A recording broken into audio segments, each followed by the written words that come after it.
warahmatullahi wabarakatuh. Jumpa lagi sama aku Amelia Rahab, masih di Nafsa TV. Kali ini aku akan berbagi ke kalian gimana caranya membuka usaha sepatu dan memproduksi sepatu.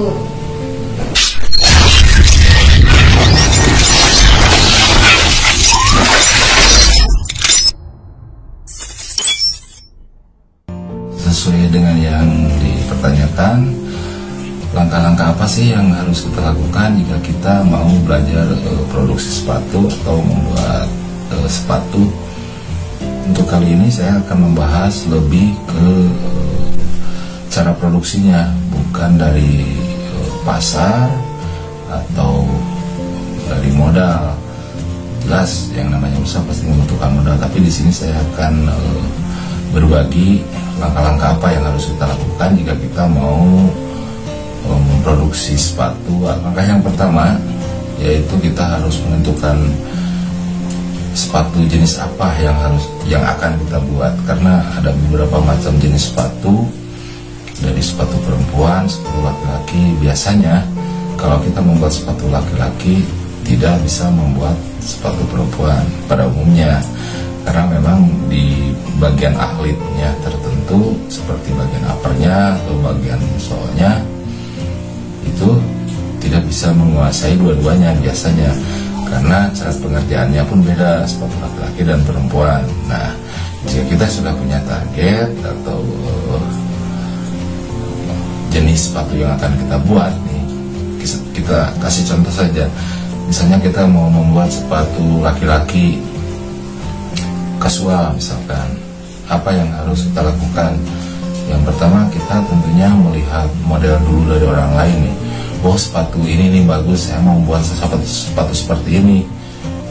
Sepatu ini dibuat dari apa? Misalkan dari bahan kulit, terus solnya sol apa? Misalkan sol jadi. Sol jadi itu karena jenis sol itu macam-macam, ada sol potong. Sol potong istilahnya sol yang dibuat sendiri oleh pengrajin. Kalau sol jadi itu sol yang kita beli di toko-toko bahan sepatu. Saya kasih contoh sol untuk yang dibuat yang dibeli di toko sepatu, toko bahan sepatu. Contoh misalkan sol ini. Ini sol sepatu kasual, sepatu laki-laki. Nah, jika kita sudah menentukan model, kan tadi sudah menentukan model, terus sol jenis solnya seperti apa, misalkan solnya seperti ini. Nah, kita beli di toko sepatu nih, toko bahan sepatu, beli sol yang mirip dengan sepatu yang akan kita buat. Nah, setelah itu kita dapat nih beli sol, misalkan sol seperti ini. Lalu setelah itu langkah berikutnya adalah kita harus membuat cetakannya, yaitu sulas. Sulas itu ada dua macam, yaitu sulas yang dibuat dari kayu, ada juga sulas yang dibuat dari plastik. Harganya jelas berbeda. Kalau kayu itu lebih murah, kalau plastik bisa lebih mahal. Untuk saat ini kayu sekisaran 50 ke atas. Kalau sulas dari bahan plastik itu seperti ini nih. Ini sulas dari bahan plastik. Ini harganya nih seperti ini. Ini harganya bisa 100 lebih. Nah, setelah jadi sulas, kita solnya sudah dapat. Nah, lalu kita harus punya tukang pola. Kalau diusahakan tukang pola itu yang bisa mengerti upper juga.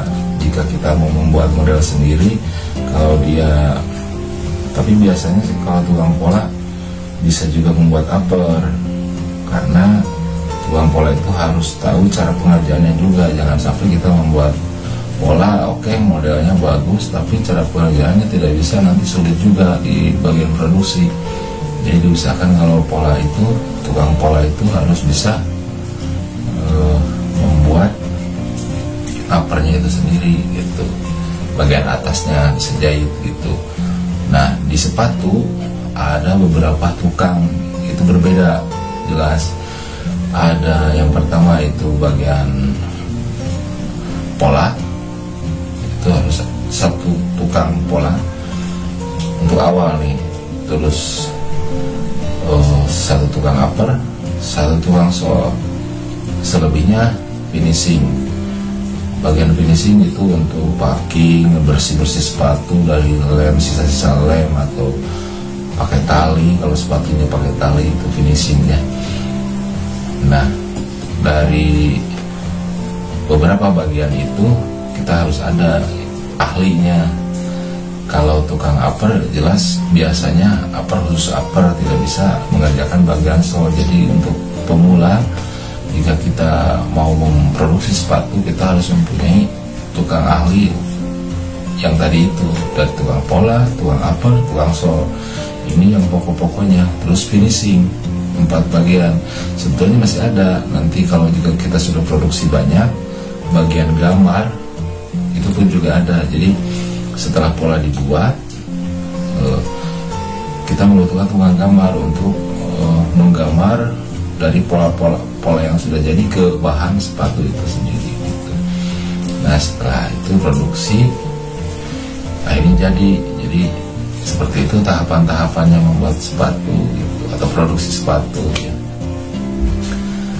Walaupun rada pabelit gitu ya kata istilah Sunda, yang mungkin saya kurang pandai untuk menata bahasanya, tapi mudah-mudahan Anda bisa mengerti apa yang saya maksud.